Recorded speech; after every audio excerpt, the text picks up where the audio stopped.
Bill Belichick in the hot seat? What's going on, BC? I saw that you were on Twitter and you're talking a little bit about why Lamar shouldn't go to the Patriots, but you're also very concerned you don't have a franchise quarterback, or at the very least, you haven't developed one in Mac Jones.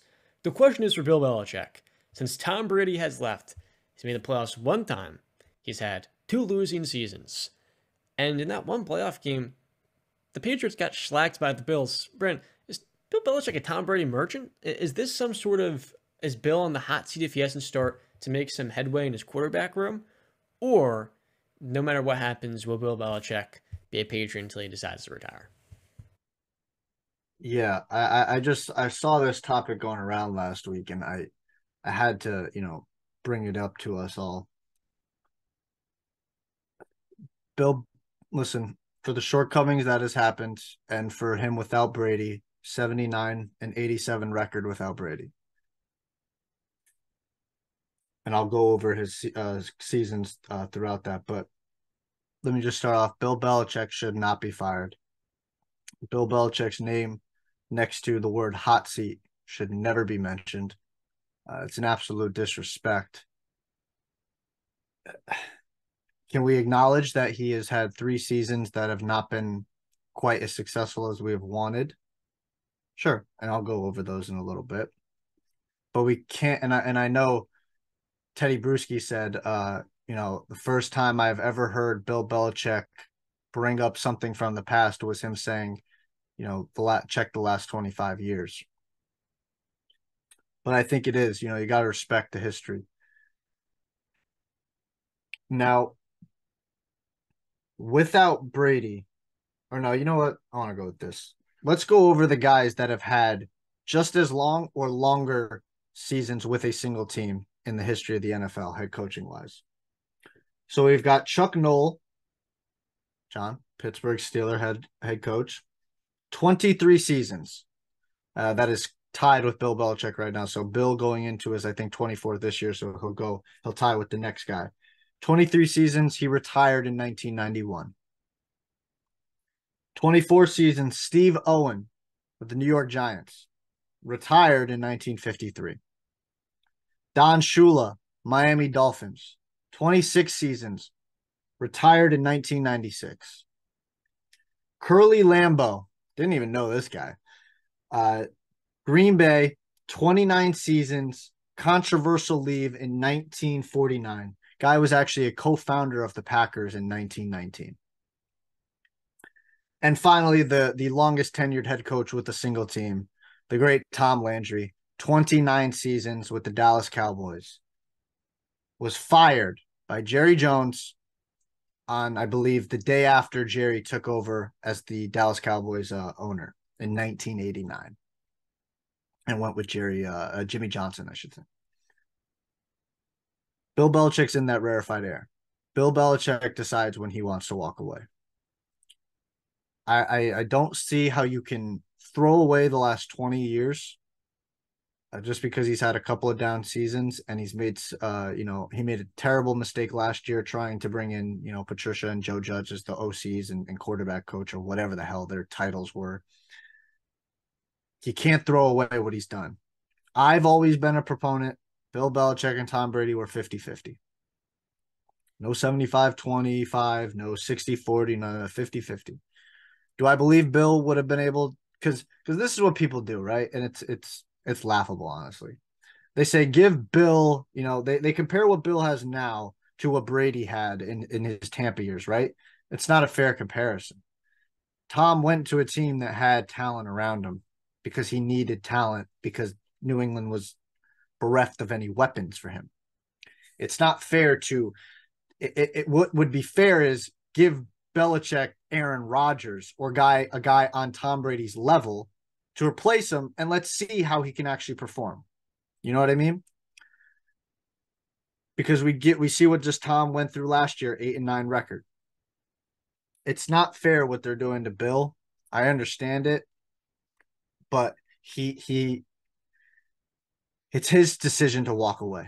Robert Kraft, I don't know if it's going into his mind right now. I understand winning is everything. You got to start winning when you're spending this much money, but you got to give him time.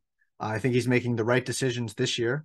We've spoken on it. Bill O'Brien, uh, you know, getting rid of Patricia and moving Joe Judge to special teams or assistant head coach, but he's going to be more involved in special teams. Now, obviously, was not a major fan of the Juju Smith-Schuster signing. Still not a major fan because I've been proven correctly. Where's D-Hop? He's coming? He ain't coming. So again, we have a number 2 receiver that is masquerading as a number 1, and that's not okay with me. Again, building around Mac Jones, if we're going to build around him, we got to build around him. I don't think Mac is what Tom was in his first couple of years. Tom was something out of a storybook, right? Uh, People don't even know the name of his receivers when he first started. Okay. And he won a Super Bowl with them. I know the defense had a majority of to do. Tom Brady led the game-winning field goal drive.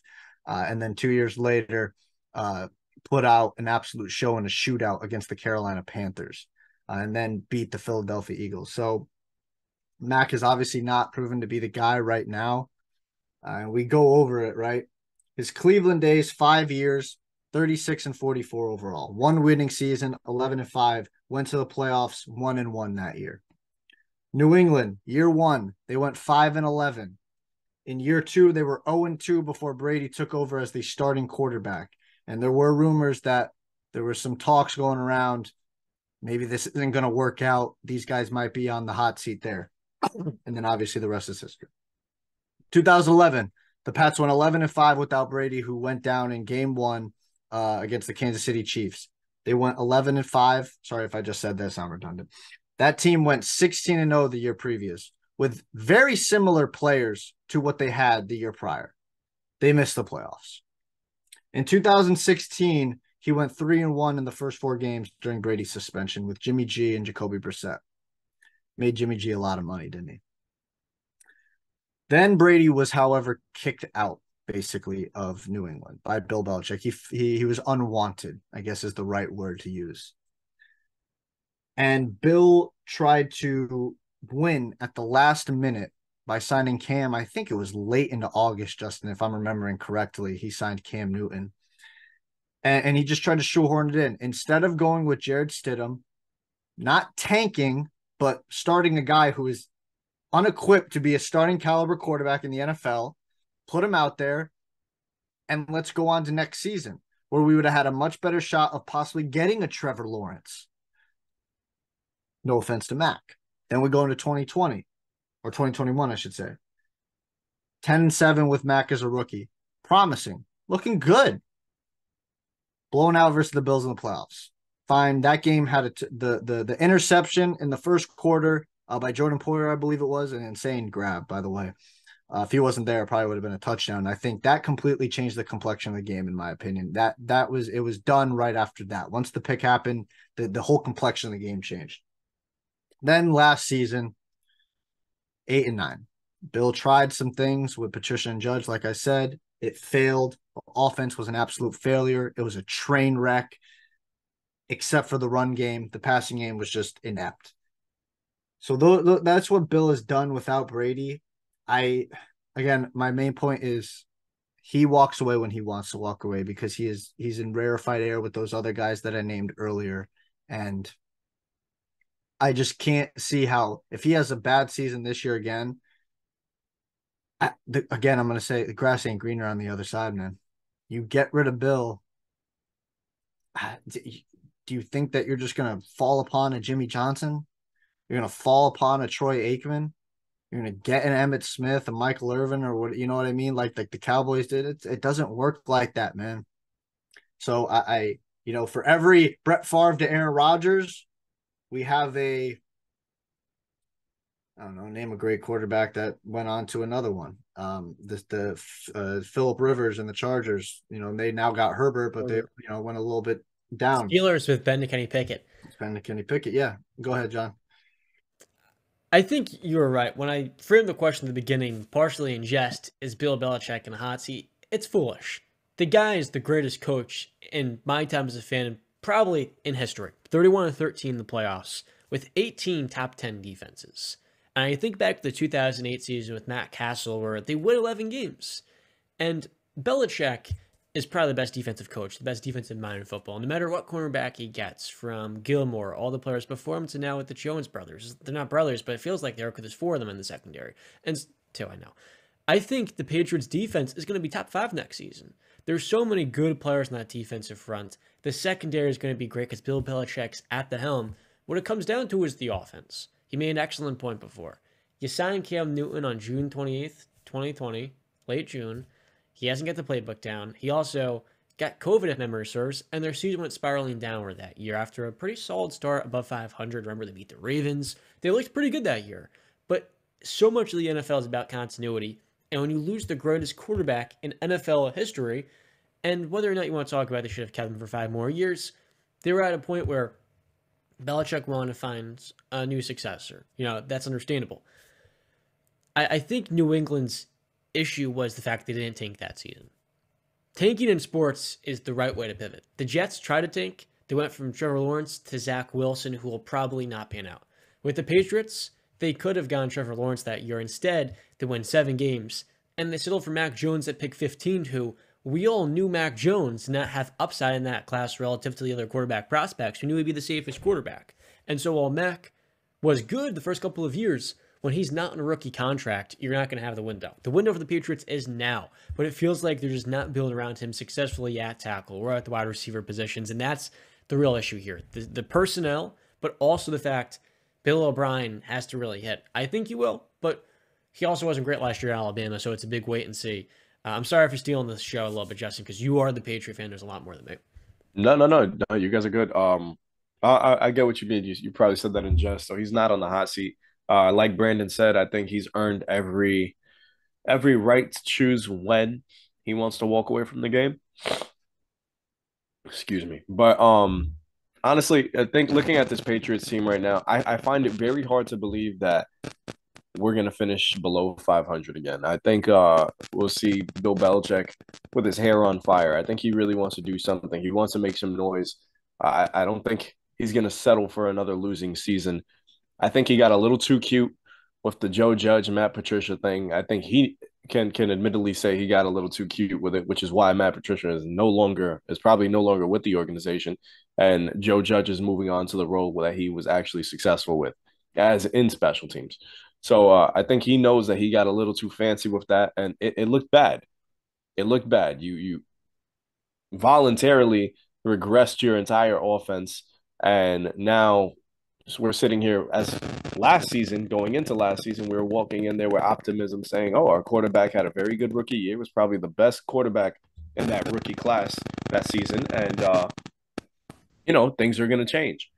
And instead, Mac Jones looked horrible this past season. And a large part of it is due to who you surrounded him with, who was his coaches, who was his weapons. And that seems to be the resounding sentiment that goes on with Bill Belichick is lack of investment into the offense. It's happened over and over and over again. And I know I probably sound like a broken record saying that because every time we talk about the Patriots, it's who do we have on the offensive side?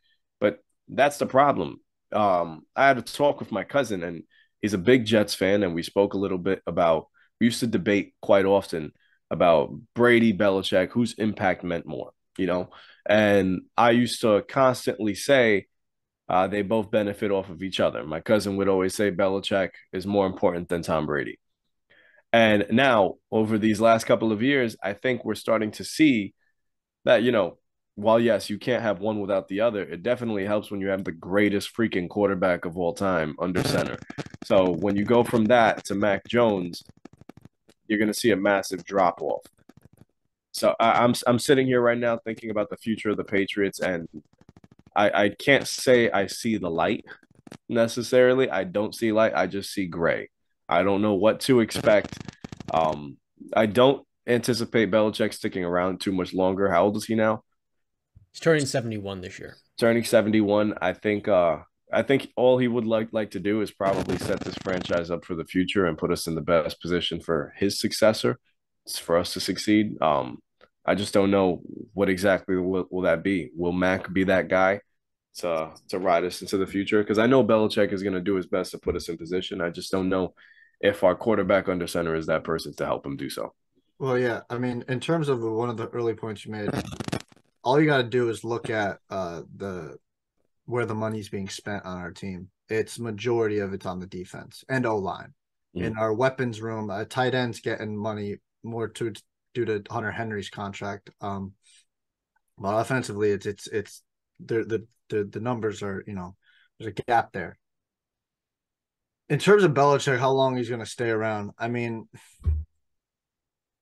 I don't know because 10 years maybe. I don't know. It seems like I've always questioned like, what is Bill going to do if he isn't coaching? I mean, the guy really doesn't have any hobbies, really. I think he's a golf guy and a fishing guy, or a sailor. He likes to sail his boat, but that's you can only do that so much before you get bored out of your mind and you want to go back to doing what you love. See Tom Brady, when you are obsessed with something, you want to get back into it. So I don't know. I think obviously things on Bill's mind are, number one is breaking Don Shula's all-time winning record. I think that's number one on his list. And I think, or you know what? No, I'd say number one is probably winning a Super Bowl without Brady. And number two is the Don Shula record. I would say that. Listen, when we first started, and even I think a year prior to that, I told you guys, I believe my New England Patriots are going to win a championship in the next 5 years. It's been a rough go. Obviously, they have made decisions that I would not have made when I made that premonition, I guess you would say. Is that the right word? I don't know. Prediction for in layman's terms. I saw a nice bright future, like Justin said. I saw that light, right? It quickly dimmed down when we signed, Cam Newton. But then it kind of came back up the next year, and I saw Mac Jones in his rookie year, and I was like, you know what? We can build off of that, right? He's got flashes, but we got to build off that. And it regressed again last year because of the moves that were made. I'm again wavering because we bring in Juju when the obvious move was to bring in DeAndre Hopkins. And I just don't know how it's going to work. Bill has never hit on a receiver in the first round. I think even the first couple rounds, not counting tight ends. I don't know. So for me, I hope. I don't know about that 5-year prediction anymore. I still think we have a top 5 defense. I think we have a top O line. I think that we can, with a move here and there, we can be right there in contention, because I do truly believe that. The moves just have to be made. That's really it. And again, they're the moves that I thought were out there to be made when I made that prediction have not been made. And that's why I've kind of, come down on that a little bit. The concern is probably a lack of getting in with the times. If you can't hit a receiver in the draft today, well, you're really capping your offense. John, you hit it on a nail on the head. I've been saying that forever. And the thing is, that's one thing I try to get through with Brandon, because me and Brandon will debate about certain moves. And he's like, oh, he's not going to go after that number one. He may not, but that's the problem. You need to draft him. You need to draft one, or go acquire one. But if you're not going to change with the times, things are changing in the NFL. Like I said, if 12 isn't under center, you can't expect the same results. It's not how it's going to be. That's why I said to go get Hop. No, I don't, and that's what I'm saying. I don't understand why signing Juju puts us out of that. We need to go get him. We can. Justin, and that's why I cringe when I see the Bijan Robinson mock draft, the Patriots at 14. They've Ramondre. That's ridiculous. That's ludicrous. What are we doing? Running back in the top 15? I would have taken Chubb in the top 10. Whoever's making that prediction doesn't understand football and doesn't know Bill Belichick. Justin, but again, please hit me with the report that says DeAndre Hopkins is coming to New England, because every report that I've read over the last week or two has been we're out. We're out. No interest. The contract is the issue. He's interested in Buffalo. He's sending Instagram stories. KC is involved. So again, you keep saying, why are we out of it by getting Juju? Example A, B, C, and D right here. We're not involved anymore. There's no more discussion. It's not a coincidence we get Juju a week later. We're out of the conversations with D-Hop. Oh, I believe we're out because we're not changing our ways. That's why. I don't agree with that. I agree with that. We're not changing our ways because he's he's bringing in Juju thinking he's going to be a number one, and he's not. So again, that's my whole point I'm not mad at the Juju signing. Make the D-Hop trade first, then worry about a number two. We need to secure a one. I think we agree on that. Yeah, so like let's work on the one first. And you say draft one. You really want? I think that's a waste of a 14th pick. We've seen his history. He's not going to hit. We don't develop receivers in the first or second round very well. We can't hit them. Which is why we need to acquire them. That's what I'm saying. That's what I'm saying. That's the biggest issue. Listen, we're agreeing. We have the same point. We're just both mad. That's it. You're mad Patriot fans. Team can't draft a receiver. Part of getting in with the times is being able to be one of the 10 team. Part of getting in with the times is being one of the teams that can hit on a wide receiver. When we talk about teams like the Giants, they've picked running backs or receivers. We talk about the Ravens, they've just kind of picked the wrong ones. Marquise Brown, he's good, but he's not a home run. Rashad Bateman, he's solid, but not number one. Nice rhyme, John. I think ultimately with New England, you have 4 different receivers in this class. Zay Flowers, who I think they're going to take at 14. That's my prediction. I think he can be a wide receiver number one, and he could be the best receiver from this draft class. He's gotten bigger. He's a hell of a player. Quentin Johnston, Jackson Smith, and Jigma, who is a slot receiver. I wouldn't like him to go with the Patriots. And the last receiver, there's a couple different ones. Josh Downs, Jalen Hyatt out of Tennessee. I look at those guys. They're good, but I think a Jordan Addison, who could be a great number 2, not for the Patriots, is a good receiver. You need to take Zay Flowers, I think, in this draft. And if he can develop into a wide receiver 1, then we can stop talking about acquiring 30-year-old receivers with a massive cap hit that are probably about to start regressing and hit the tail end of their prime. So, opposed to trading assets for DeAndre Hopkins, why not just use that asset, save the cap space, and get a receiver with more durability long term? That's not going to be 32 in 2 years or 33. And honestly, can give you similar production. That is the big thing here. You shouldn't have to trade for receivers. That's what teams like the Jets do that can't draft them. Before, of course, they brought on Joe Douglas. He's done a great job in the draft, finding Garrett Wilson. But teams that can't draft make trades that they regret in hindsight. So for New England, you have to have a receiver in the draft. It's as simple as that. You can have defensive players. You can develop them. But in today's day and age, unless you have Patrick Mahomes or Tom Brady, you need to be able to draft receivers to then actually elevate your talent. And that's literally in the discussion, I think.